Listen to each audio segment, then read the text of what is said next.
Hello guys, स्वागत है आपका हमारे यूट्यूब चैनल ओनली स्टडी ज्ञान में। आज हम इकोनॉमिक्स क्लास 12th का पढ़ने वाले हैं, जिसमें हम दूसरा चैप्टर पढ़ने वाले हैं, उपभोक्ता के व्यवहार का सिद्धांत। इसमें हमारा टॉपिक है आज का मांग की लोच।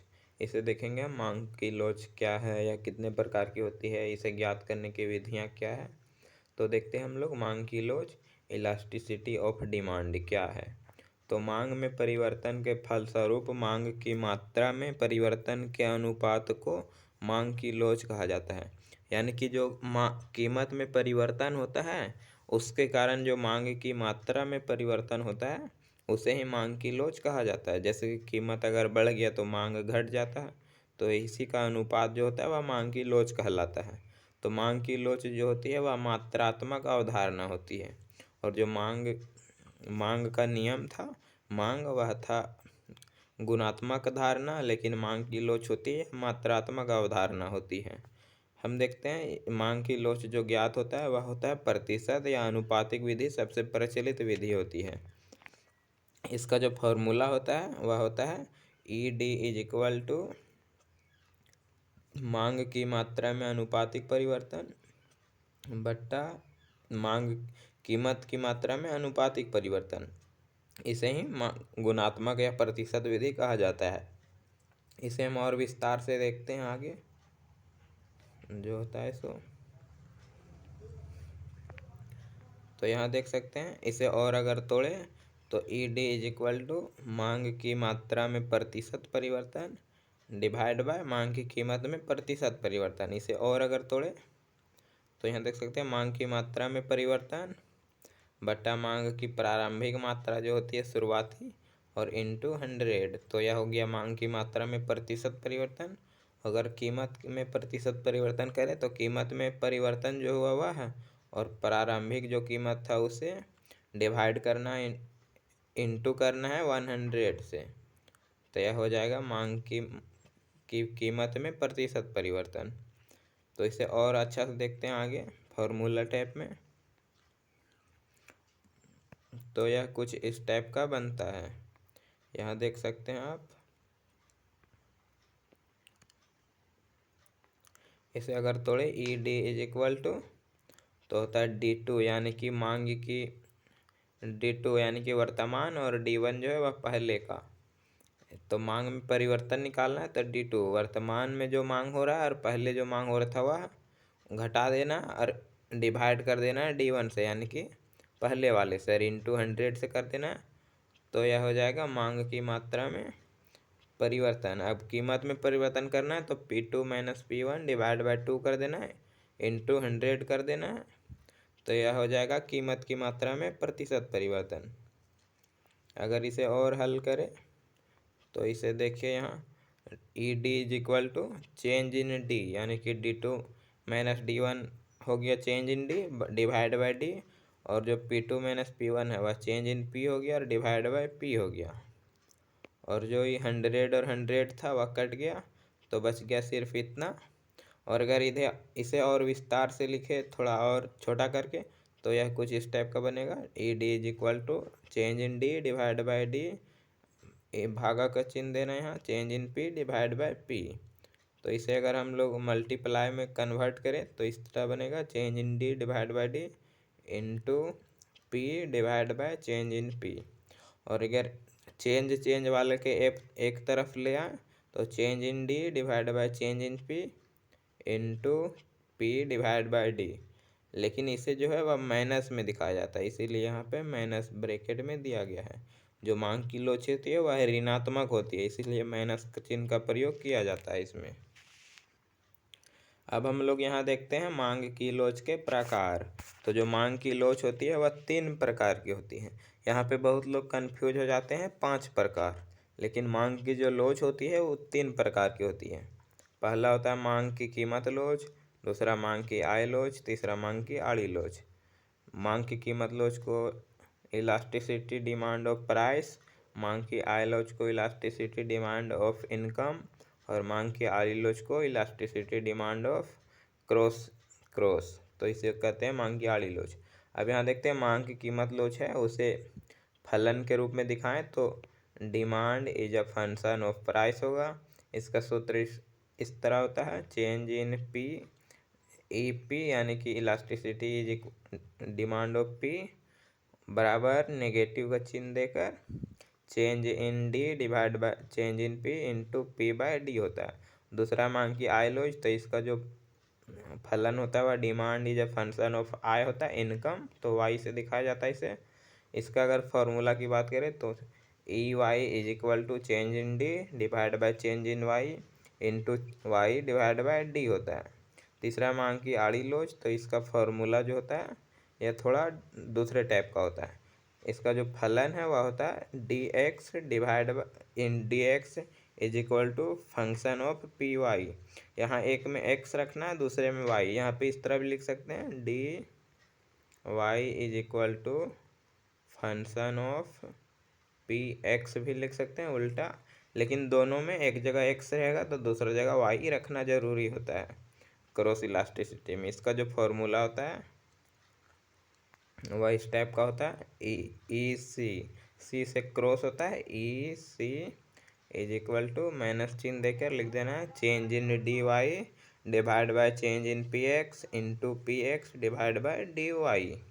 इसका जो फॉर्मूला होता है। हमारा अगला टॉपिक है मांग की कीमत लोच, यानी कि the price elasticity of demand. तो जो कीमत में परिवर्तन के परिणाम स्वरूप जो वस्तु की मांगी गई मात्रा में परिवर्तन होता है उसके अनुपात को मांग की कीमत लोच कहा जाता है। यानी कि जो कीमत में परिवर्तन हुआ उसके फलस्वरूप जो मांग की मात्रा में कमी आती है उसे उसका अनुपात को मांग की कीमत लोच कहा जाता है। मांग के नियम के अनुसार अगर बात करें तो जब किसी वस्तु की कीमत में गिरती है यानी कि कीमत में कमी होती है तो उस उपभोक्ता जो होता है वह उस वस्तु की अधिक मांग करने लगता है। इससे कीमत के साथ साथ मांग में भी परिवर्तन हो जाता है। तो ई डी जब इसके निकालेंगे तो E D is equal to होता है मांग की लोच का जो गुणांक है जो ऋणात्मक होता है मांग की लोच, यहाँ पे नेगेटिव का चिन्ह प्रयोग किया जाता है, तथा कीमत तथा मांग के लोच के मान को विपरीत संबंध होने के कारण मांग होता है। यानी कि कीमत और मांग के बीच विपरीत संबंध पाया जाता है, जिस कारण फॉर्मूला लिखते समय ऋणात्मक चिन्ह का प्रयोग किया जाता है। तो फॉर्मूला देखते हैं। तो फॉर्मूला होता है E D is equal to मांगी गई मात्रा में प्रतिशत परिवर्तन जो ऊपर निकाले थे हम लोग, और कीमत में प्रतिशत परिवर्तन, यह फॉर्मूला होता है इसका। अगर इसे थोड़ा अच्छा से लिखें तो इस तरह बनेगा, ये जो है Q1 into Q divide by Q into 100। यहाँ पे डी भी लिख सकते हैं आप, D1 minus D divide by D into 100, और जो P का है वह P1 minus P divide by P into 100। तो यहाँ जो है 100 कट गया तो बच गया change in Q divide by Q change in P divide by P. इसे अगर और भी अच्छा से लिखे तो change in Q divide by change in P into P by Q. जहाँ पे यहाँ जो है वह चेंज इन क्यू क्या है, तो मांगी गई वस्तु की मात्रा में परिवर्तन है जो कि Q1 माइनस क्यू था, और क्यू क्या है तो मांगी गई मूल मात्रा जो है प्रारंभिक मात्रा वह है, और जो पी चेंज इन पी है वह है कीमत में परिवर्तन जो कि P1 माइनस पी था। तो इस तरह कीमत अब हम लोग देखते हैं मांग की कीमत लोच के प्रकार। जो कीमत लोच होता है वह कितने प्रकार के होते हैं। तो जो कीमत लोच होता है मांग की कीमत लोच वह मुख्यतः 5 प्रकार के होते हैं। पहला होता है पूर्णतः बेलोचदार मांग, दूसरा बेलोचदार मांग, तीसरा इकाई लोचदार मांग, चौथा लोचदार मांग, पांचवा पूर्णतः लोचदार मांग। यहाँ पे अगर देखें हम ग्राफ में तो यह है पूर्णतः लोचदार मांग, इसे लोचदार मांग है, यह इकाई लोचदार मांग है, और यह बेलोचदार मांग है, और यह पूर्णतः बेलोचदार मांग है। चित्र में इसे समझ सकते हैं अच्छे से। जो पूर्णतः बेलोचदार मांग होता है वह होता है E D is equal to 0, और पूर्णतः लोचदार मांग जो होता है वह होता है E D is equal to infinite. Infinite को कुछ इस टाइप का लिखा जाता है।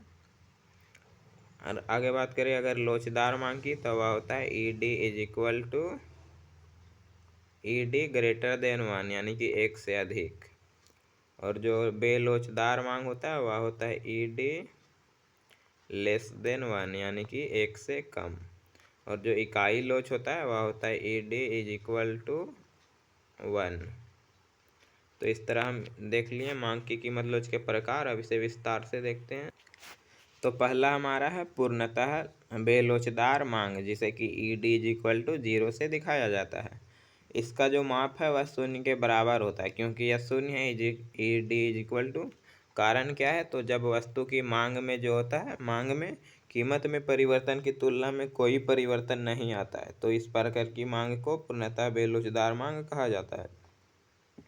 यानी कि समझे हम, तो जो मांग की कीमत में परिवर्तन होता है, अगर जैसे कि कीमत अगर बढ़ गया कोई वस्तु का, तो मांग जो घटना चाहिए था वास्तविक में, लेकिन मांग जो है वह स्थिर रहता है, कोई परिवर्तन नहीं होता, चाहे कीमत बढ़ जाए चाहे कीमत घट जाए। डिमांड जो है वह स्थिर रहता है, इसलिए इसे मांग की पूर्णतः बेलोचदार मांग कहा जाता है कीमत की। अगर गुण की बात करें इसकी, तो मांगी गई मात्रा से कीमत में परिवर्तन नहीं होता है गुण में। और ऐसी वस्तु कब होती है, तो आवश्यक वस्तुएं के समय होता है पूर्णतः बेलोचदार मांग। जैसे किसी भी अवस्था में उपभोक्ता को चाहिए, चाहे कीमत कुछ भी हो, यानी कि कोई वस्तु उपभोक्ता को चाहिए, चाहे उसका कीमत बढ़ जाए चाहे घट जाए। जैसे कि बात करें हम नमक की, तो जो नमक होता है, नमक उसकी कीमत बढ़ जाए या घट जाए, लेकिन उपभोक्ता को जितना पर डे चाहिए उतना तो उसे चाहिए ही। और ऐसा आवश्यक वस्तुओं की मांग पर होता है, जैसे जीवनदायी दवाइयाँ आदि। दवाइयाँ चाहे कितने हज़ार का जो दवाई है वह बढ़ा के 2000 कर दे डॉक्टर, फिर भी लोग उसे खरीदेंगे तो खरीदेंगे, क्योंकि वह अति आवश्यक वस्तु है।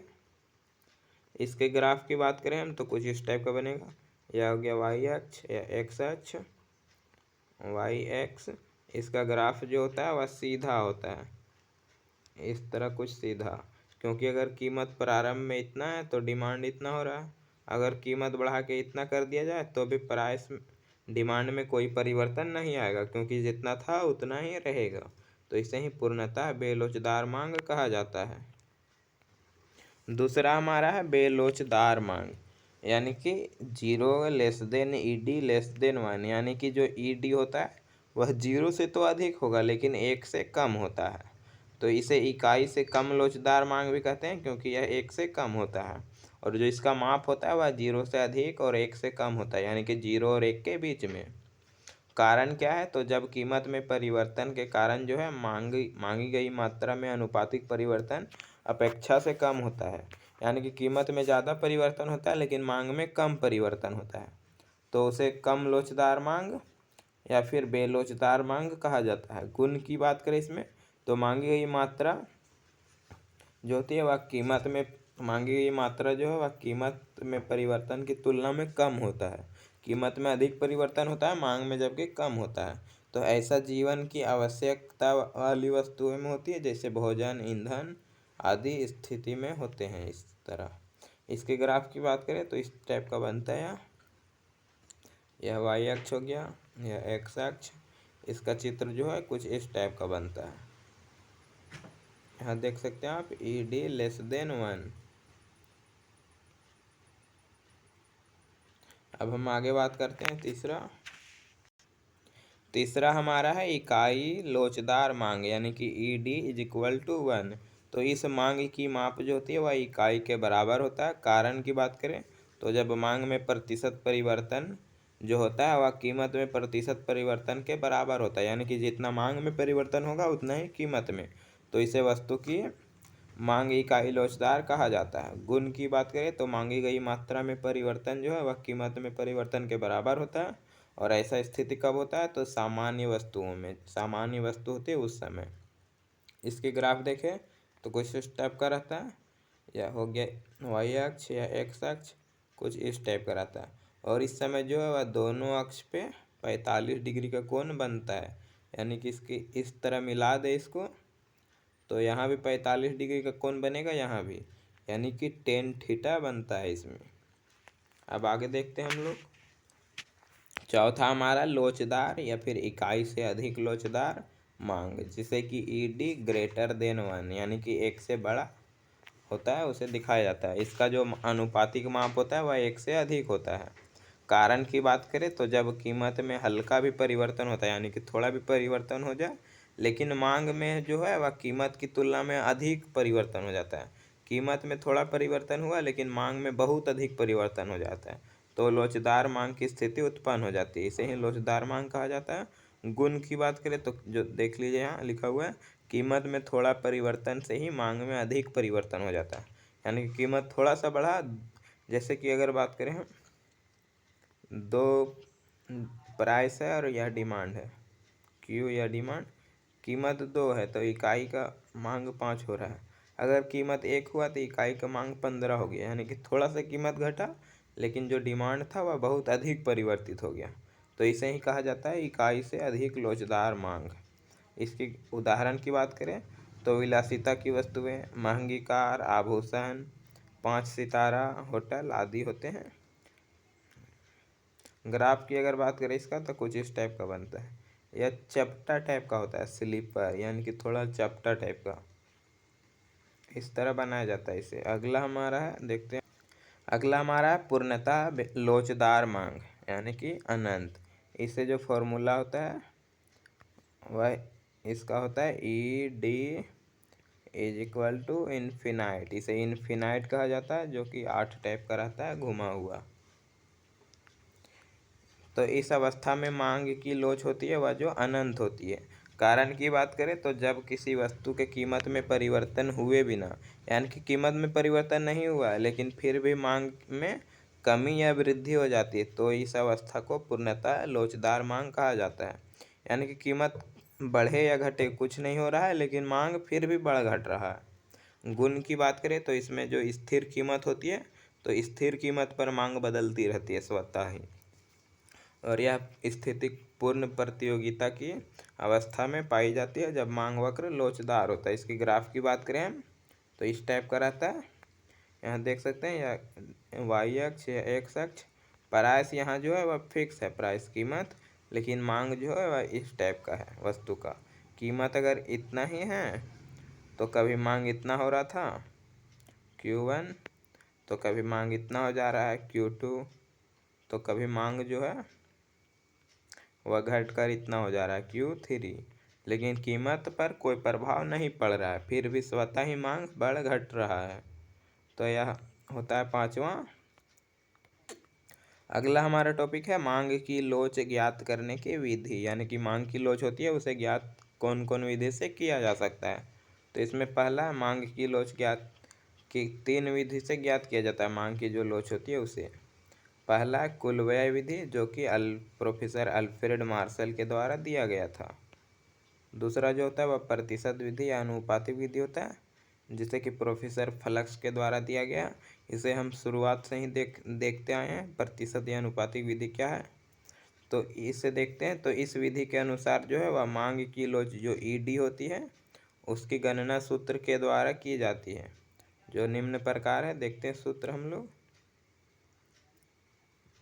अब तीसरा हमारा है, सूत्र हम ऊपर देख चुके थे उसका, अब तीसरा देखते हैं हम लोग। तीसरा ज्यामितीय विधि, जो कि प्रोफेसर मूरे द्वारा दिया गया था। इसका 2 प्रकार है, पहला बिंदु प्रणाली, दूसरा चाप प्रणाली। तो हम लोग देखते हैं अब इसका बिंदु प्रणाली क्या है। तो जो रेखा गणितीय विधि या बिंदु प्रणाली कहा जाता है उसे प्रोफेसर बोल्डी द्वारा दिया गया है। बोल्डी एक प्रोफेसर थे उसके द्वारा।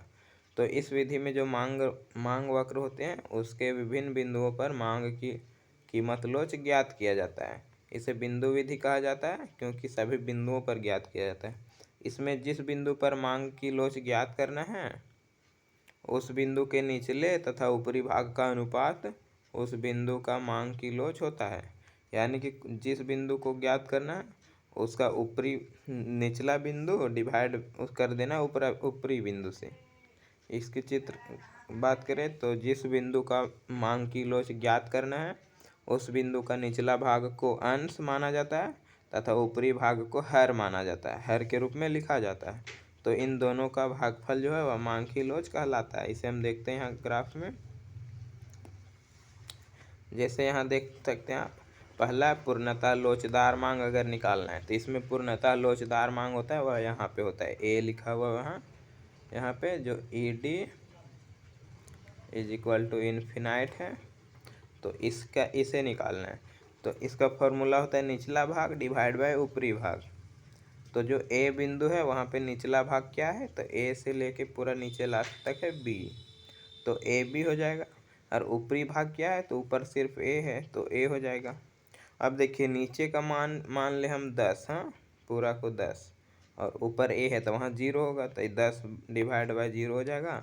तो कोई भी संख्या को 0 से डिवाइड करने के बाद वह अनंत होता है, जिसे कि इस तरह लिखा जाता है। तो E D is equal to अनंत हो गया। दूसरा हम लोग देखें पूर्णतः लोचदार मांग, तो इसे किस तरह लिखेंगे, तो इसे B divide by A B लिखना है जो कि 0 के बराबर होता है। इस चित्र में देख लेते हैं हम लोग सभी को एक हो करके। दूसरा है लोचदार मांग, तो लोचदार मांग यहाँ पे सी बिंदु के पास है, तो इसे निकालने के लिए क्या किया जाएगा, तो निचला भाग, तो सी बी है निचला भाग, बी सी, हाँ डिवाइड कितना से करना है, ऊपरी भाग से, तो ए और सी है ऊपरी भाग ए सी, तो ए सी अधिक है और सी बी कम है, तो अधिक वाले से भाग देंगे तो पॉइंट में आएगा, यानी कि 1 से कम आ जाएगा। तो यही होगा A D is equal to less than 1। अब हम इसकी बात करें पूर्णतः बेलोचदार मांग की, तो इसे लिखने के लिए निचला भाग, तो निचला सिर्फ बी है, डिवाइड करना ऊपरी भाग से, तो ऊपरी है ए बी, तो नीचे समझ लीजिए 0 है ऊपर 10 है, तो कोई भी संख्या से भाग देंगे 0 और 10 को तो वह 0 हो जाएगा। तो E D is equal to 0। अगला हमारा इकाई लोचदार मांग, तो अगर इसे निकालना है तो निचला भाग, तो नीचे को चाहिए बी डी है, डिवाइड बाय ऊपरी भाग, तो ऊपरा को चाहिए ऊपर ए डी। तो यहाँ देखिए ऊपर जितना है ए डी उतना ही नीचे भी है बी डी, तो इसे अगर भाग देंगे तो यह 1 के बराबर होगा, तो E D is equal to 1 हो जाता है इस बिंदु पे। अगर हम लोग बात करें लोचदार मांग E D is greater than 1, तो इसका निचला भाग सबसे पहले लिखना है, तो ई बी हो जाएगा निचला भाग, ई बी डिवाइड बाय ऊपरी भाग, तो ई ए ई हो गया। अगर इसे हम लोग बराबर करेंगे हल, तो नीचे अधिक है ऊपर कम है, तो ऊपरी भाग से अगर कम से भागा देंगे अधिक को तो 1 से ज़्यादा होगा वास्तविक में, तो इससे हो जाता है ई डी ग्रेटर देन 1। तो इस तरह पाँचों खत्म हो गया हमारा।